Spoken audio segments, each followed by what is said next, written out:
What is going on, guys? Welcome back to another Pokemon X and Y Wi-Fi battle. So this time we are battling a blonde chick named Chloe. I'm not sure if this has ever happened to you, but when you're playing X or Y online and you have your PSS opened, you're bound to be challenged by some passerby at some point or the other.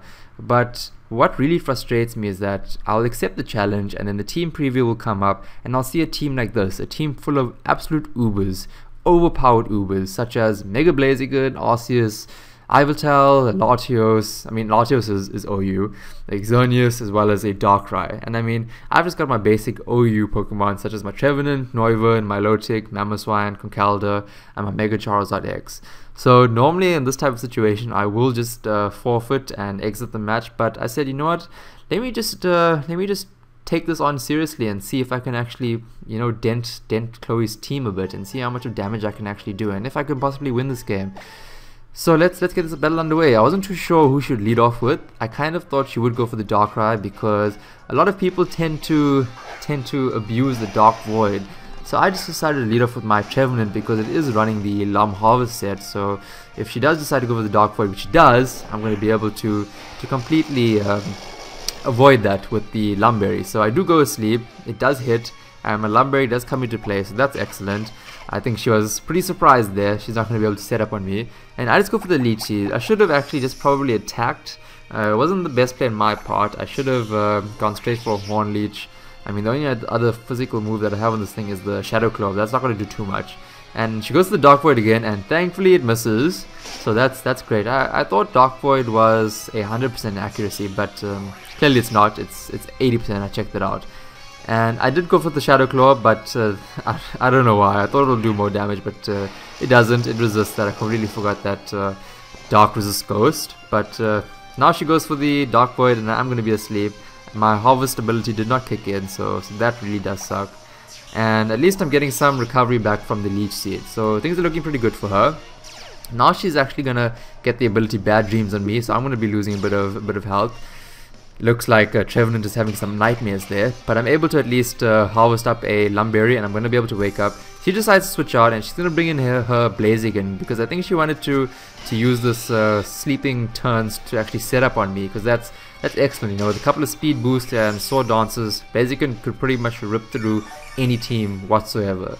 So I did go for the Horn Leech. That would have definitely done a lot more damage to the Darkrai. I should have just stuck to the Shadow Claw. But I definitely don't want to take a Blaze Kick to the face, so I'm going to switch out, and great counter would be my Milotic. So she does now decide to Mega Evolve, and Mega Blaziken is so overpowered, so absolutely strong.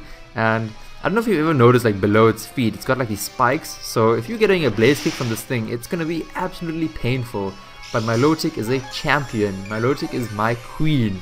She totally handles that. It hardly does any damage whatsoever.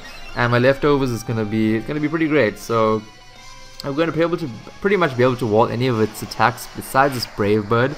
It does a decent amount of damage, more than I had anticipated, but it's okay. It's not too bad. I'm fine. I kind of thought that she was gonna switch out, which is why I decided to go for the Toxic. Because having a Toxic on a Blaziken is not very useful. It's kind of a hard hitter. And now it is Toxic, so at least it is getting some residual damage on there, which is always a good thing. I could have just went for the Skull. That probably would have definitely taken it out, but you can't dwell on that. Let's see what happens. But now she decides to actually switch out. I'm not too sure why you shouldn't just go for another Brave Bird. Maybe the recoil damage in conjunction with the Toxic damage would have been very difficult. So difficult to handle. So now I just go for the Recover because I wanted to kind of stall out that Blaziken, and she just goes now for the Moonblast with her Xerneas. So she actually did switch out and bring in Xerneas, and I go again for the Scald, hoping I get the burn. So that's good. I get the burn. That's excellent. More damage, the better. I'm not complaining at all. So now again she decides to go for. She doesn't go for the Moonblast. She goes for the Dazzling Gleam, I think. Yes. But I decided to switch up because this damage is quite a bit, and I definitely need the Milotic to take down the Blaziken a little bit later on. And I decided to bring in my Charizard because I know if he does go for a Fairy attack, I'm going to be able to resist that and completely take that.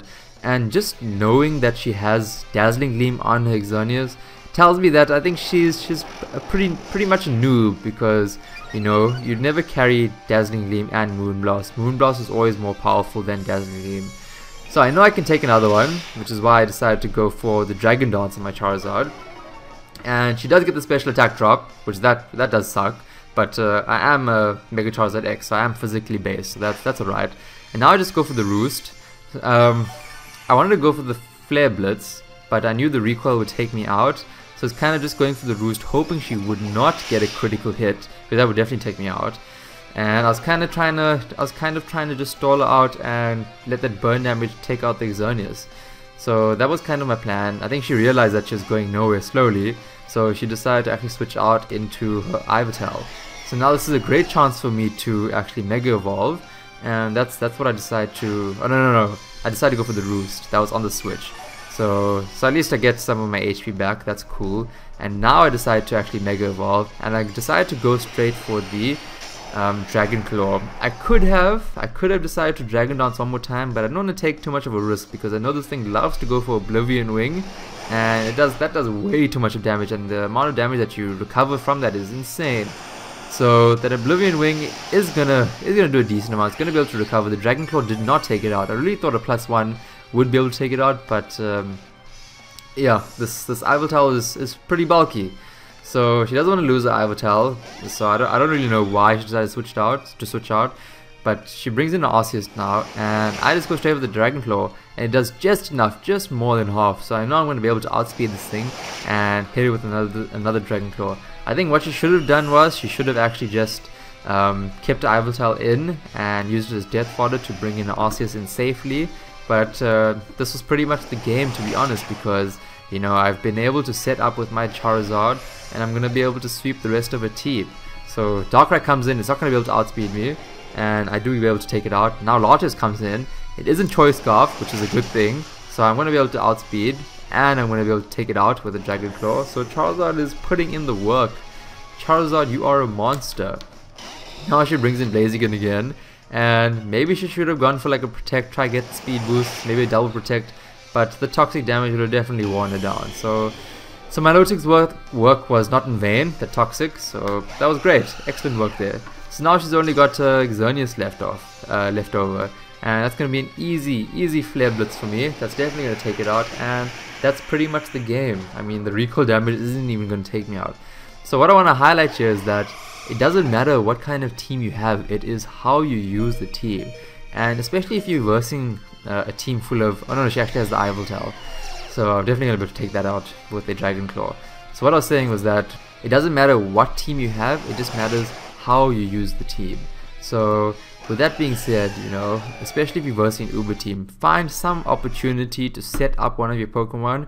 Getting one Dragon Dance up on my Charizard was able to change the outcome of the game. So no team is undefeatable, even if it's an Uber team. But let's be real here. I think Chloe was a bit of a noob in this game, because she wouldn't have made the certain moves that she did. But even so, I have battled a lot of other Uber teams, and they can be defeated if you know what you're doing.